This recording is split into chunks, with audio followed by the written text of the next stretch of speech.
بصوا بقى، دي بطاطس كار على فكره منتشره جدا في السوق اليومين دول، وعايزه اقول لكم انها طعمها مسكر وجميله قوي، وما حطيتش زيت. نقطه زيت صغيره جدا بحمر بيها البطاطس دي. الاول بديها نص سلقه او سلقه الا ربع، وبخليها تكمل سواها في الطاسه وهي بتتقلب. قنبله يا جماعه، تحفه تحفه تحفه بجد، جربوها. بصوا يا جماعه، البطاطس اللي هي الصغيره دي انا جايبه تقريبا كيلو وربع تقريبا ب 10 جنيه، مش غاليه خالص. بصوا بتبقى بايل كده، دي مختلفه طبعا عن البطاطس الكبيره. بصوا شايفين، معلش انا هنا السبت بس حاطه فيه كل حاجات مع بعضها. هي دي اديتها نص سلقه او 3/4 سلقه الا ربع يعني سبتها حته صغنطوطه. بس الاول حاجه تشطفيها من الطينه خالص، تخلي الطينه دي مش موجوده فيها، عشان وهي تتسلق بميه نظيفه تبقى زي الفل. وبعد ما سلقناها ابتدينا ان احنا نشيل القشر بتاعها، وابتديت ان انا اجي احمرها بنقطتين زيت. بصوا شايفين، ولا بهرتها ولا حطيتها اطلعها اي حاجه. في بقى حاجه ممكن ان انا اعملها هقول لكم عليها. بصوا شايفين يا جماعه اهو، هتاخد التشويحه الجميله دي تحفه، هتاخد التشويحه التحفه الجميله دي. بصوا، هو احنا كده انا اعتبر كده ان انا اديتها التشويحه اللي انا عايزاها بصراحه، خدت اللون اللي انا عايزاه. هبتدي بقى مش هعملها اكتر من كده عشان ما تتحرقش مني.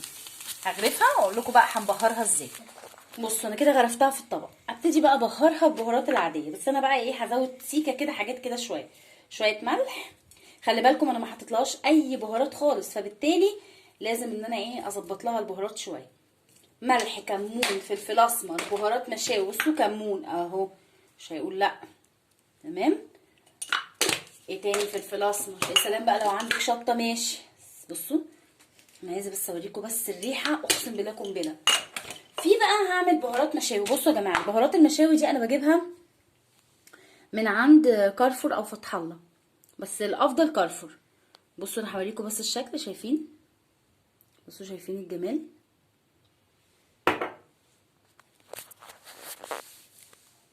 بصوا شايفين الجمال يا جماعه اهي. انا بس عايزه اوريكم بس المنظر، بس الحاجات اللي فيها شايفينها.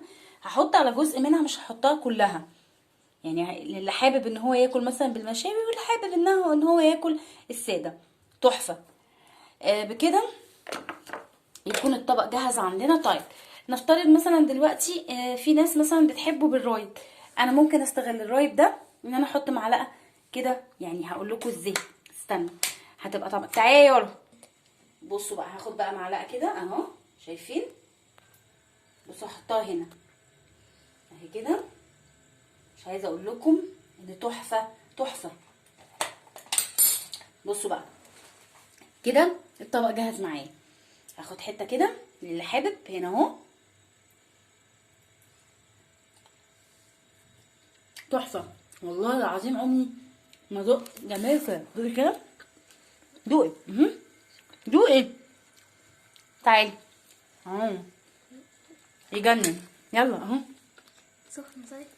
حطي باللبن الرايب. سخنة. استني انت بتبرد. على فكره المشاوي اهي، بصوا بتاكل ازاي. طبعا عفوا، طبعا المواعين في الحوض، بس انا عايزه اقول لكم ان تحفه تحفه. اغرف كده بيها. بصوا يا جماعه، نجدد شويه، مش كل بطاطس مقليه وحبه زيت عملناها. الاكله الرهيبه دي تحفه. ما تنسوش تعملوا زينا وتقلدونا، وتعملوا لنا لايك واجمل كومنت منكم. بهارات المشاوي اوصيكم تجيبوها من كارفور اللي في الداون تاون، تحفه. زي ما انتم شايفين انا حطاها هنا، بحطها على اي اكله بتدي نكهه رهيبه جدا، بتقلب الطعم 360 درجه، تخليه طعم في منتهى الجمال. والرايب علبه هي ب 12 جنيه، والدنيا بقت جميله وحلوه. ومش كل حاجه الحاله الماديه والدنيا والفلوس، في حاجات بسيطه جدا نقدر نتعامل بيها ونتعايش بيها. اشوفكم ان شاء الله باذن الله في وصفه جديده على خير، وما استهلكناش زيت كتير، وانا فرحانه جدا الحمد لله. يلا اشوفكم على خير، والسلام عليكم ورحمه الله وبركاته.